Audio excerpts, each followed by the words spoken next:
லாவண்யா வெளியே வரும்போது அனிதா மற்றும் ராஜேஷ் இருவரும் பேசிக் கொண்டிருந்தனர். லாவண்யா அவர்களை கடந்து செல்லும்போது அனிதாவின் வார்த்தைகள் அவளது காதுகளில் விழுந்தன. அனிதா உற்சாகத்துடன், நாங்கள் இந்த வாரம் குடும்பத்துடன் கொடைக்கானலுக்கு செல்ல போகிறோம். அங்கிருக்கும் எங்கள் குடும்ப தொழில்கள், வில்லாக்கள் என எல்லாவற்றையும் பார்வையிட வேண்டும். ஒரு 3 நாட்கள் தங்குவதற்காக திட்டமிட்டிருக்கிறோம். சிறு வயதிலிருந்தே எங்களுடைய விடுமுறைகள் எல்லாமே அங்கிருக்கும் வில்லாவில்தான் கழியும். மிகவும் மகிழ்ச்சியாக இருக்கும். அந்த வார்த்தைகள் லாவண்யாவை பிடித்து உலுக்கின. அவளது மனதில் கார்த்திக் முன்பு சொன்ன வார்த்தைகள் எதிரொலித்தன. நானும் நகர வாழ்க்கையில் சோர்வடைந்தவன்தான். நான் ஒரு கிராமத்தில்தான் வளர்ந்தேன். எனக்கு மலை பிரதேசத்தில் ஒரு சிறிய கடை வைக்க ஆசை. கொடைக்கானலுக்கு பல வருடங்களாக போக வேண்டும் என்று நினைத்து கொண்டிருக்கிறேன். ஆனால் இந்த வேலை என்னை இங்கேயே கட்டி போட்டு விட்டது. அந்த வார்த்தைகள் அனைத்தும் இப்போது அவளுக்கு பெரும் பொய்யாக தெரிந்தன. அவன் தன்னை ஒரு நடுத்தர குடும்பம் என்று நம்ப வைத்தான். ஆனால் உண்மை என்னவென்றால், அர்ச்சனாவின் குடும்ப பிணைப்பால் அவனும் சிறு வயது முதல் அந்த ஆடம்பர வில்லாக்களுக்கு சென்று அங்கேயே விடுமுறைகளை கழித்திருக்கிறான். லாவண்யா உடனடியாக அனிதாவிடம் கேட்டாள். அனிதா, நீங்கள் குடும்பத்துடன் செல்கிறீர்களா? கார்த்திக் சாரும் உங்களுடன் வருவாரா? அனிதா லாவண்யாவின் திடீர் கேள்வியால் ஆச்சரியமடைந்தாள். ஆமாம் லாவண்யா, நிச்சயம் வருவார். நாங்கள் சிறு வயதிலிருந்தே அப்படிதான். எங்களுடைய எல்லா விடுமுறைகளும் ஸ்கூல் லீவுக்கும் அண்ணன் இல்லாமல் செல்ல மாட்டோம். அங்கிருக்கும் எஸ்டேட்டுகள் தான் எங்களுடைய விளையாட்டு மைதானம். கார்த்திக் அண்ணாவுக்கு அந்த பகுதிகள் மிகவும் பிடிக்கும். நாங்கள் இருவரும் ஃபாரின் ட்ரிப் கூட ஒன்றாக தான் செல்வோம். அந்த ஒரு நிமிடத்தில் லாவண்யாவின் காதலின் உலகமே நிரந்தரமாக சரிந்து விழுந்தது. கார்த்திக் சொன்ன அனைத்தும் பொய். அவன் நடுத்தர குடும்பத்து பையன் அல்ல.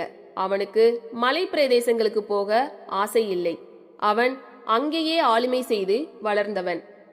அவள் அவனை பார்க்கும்போது அவனது கண்களில் கண்ட அத்தனை அன்பும் அணைப்பும் முத்தமும் எல்லாமே அவனது ஒரு ஆடம்பரமான நாடகமா? அவன் அர்ச்சனாவை காதலிப்பது, அவளுடன் திருமணம் செய்வது, நிறுவனத்தின் உரிமையாளராக மாறுவது எல்லாமே அவனது உண்மை. அவள் மட்டுமே அவனது பொய்யான காதல் நாடகத்தின் பலியாடு. அவளால் அங்கு ஒரு வினாடி கூட நிற்க முடியவில்லை. அவளது கால்கள் நடுங்கின. அவள் அனிதாவிடம் எந்த பதிலும் சொல்லவில்லை. ராஜேஷிடமும் பேசவில்லை. அப்போது அனிதா, நீங்களும் இந்த வீக்கெண்ட் எங்களுடன் கொடைக்கானல் வர முடியுமா? எங்கள் புதிய வில்லா வேலைகள் குறித்து கார்த்திக்குடன் பேச ஒரு புதிய ஐடியா உங்களுக்கு இருக்கிறதா? அனிதாவின் இந்த தற்செயலான அழைப்பு லாவண்யாவுக்கு ஒரு பொக்கிஷம் போல் கிடைத்தது. பழி வாங்கலுக்கான முதல் பலமான ஆயுதம். நிச்சயமாக அனிதா, என் மனதில் சில யோசனைகள் இருக்கின்றன. அது குறித்து நான் கார்த்திக் அண்ணாவுடன் பேச வேண்டும் என்று நினைத்தேன். நீங்கள் கூப்பிட்டது மிகவும் சரியாக போயிற்று. நான் வருகிறேன். ராஜேஷ் ஆச்சரியத்துடன் லாவண்யாவை பார்த்தான். இவ்வளவு துயரத்தின் பின்னும் அவள் எப்படி சாதாரணமாக இருக்கிறாள்? ராஜேஷ் குழப்பத்துடன், லாவண்யா, நீ போய்கிறாயா? உனக்கு உடல்நிலை சரியில்லை என்று சொன்னாயே. இல்ல ராஜேஷ், கார்த்திக் சார் இந்த அலுவலகத்தின் CEO. அவரது வணிக திட்டங்களில் நான் ஒரு பகுதியாக இருக்க வேண்டும். இது என் கடமை. என் உணர்வுகளை பற்றி இங்கே பேச தேவையில்லை. அவள் மறைமுகமாக தன் வலியை ராஜேஷுக்கு உணர்த்தினாள். சூப்பர் லாவண்யா, அப்போ கொடைக்கானல் பயணத்துக்கு நீ ரெடி. அனிதா அங்கிருந்து கிளம்பினாள். லாவண்யா ராஜேஷின் அருகில் வந்தாள். ராஜேஷ், நான் வேலையை விட்டு போகவில்லை. இனிமேல் என் வேலை கார்த்திக்கை பழிவாங்குவதுதான். அவன் என் காதலை துஷ்பிரயோகம் செய்தான். இப்போது அவன் தன் தவறுக்கு பதில் சொல்ல வேண்டும். அனிதா என் கையில் கிடைத்த ஒரு பெரிய பலம். ராஜேஷ் ஆச்சரியத்துடன், லாவண்யா, நீ என்ன செய்ய போகிறாய்? இது மிகவும் ஆபத்தான விளையாட்டு என்று சொன்னான். ஆபத்துதான் ராஜேஷ், ஆனால் துரோகம் செய்த ஒருவனுக்கு வழி கொடுக்காமல் நான் விலகி செல்ல மாட்டேன். இந்த நிறுவனம், அவன் குடும்பம் எல்லாமே என் கட்டுப்பாட்டுக்குள் வரும். நீ எனக்கு உதவ வேண்டும். ராஜேஷ் லாவண்யாவின் கண்களில் கண்ட அந்த தீவிரம் அவன் இதுவரை கண்டிராதது. அவன் அவளுக்கு உதவ முடிவெடுத்தான்.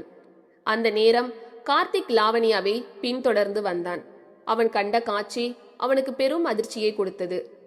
லாவண்யா, நீ எங்கே போகிறாய்? உனக்கு என்ன நடந்தது என்று சொல்லாமல் ஏன் ஓடினாய்? ராஜேஷ், நீ ஏன் இவளுடன் இருக்கிறாய் என்று கேட்டான். நான் எங்கும் ஓடவில்லை கார்த்திக் சார்.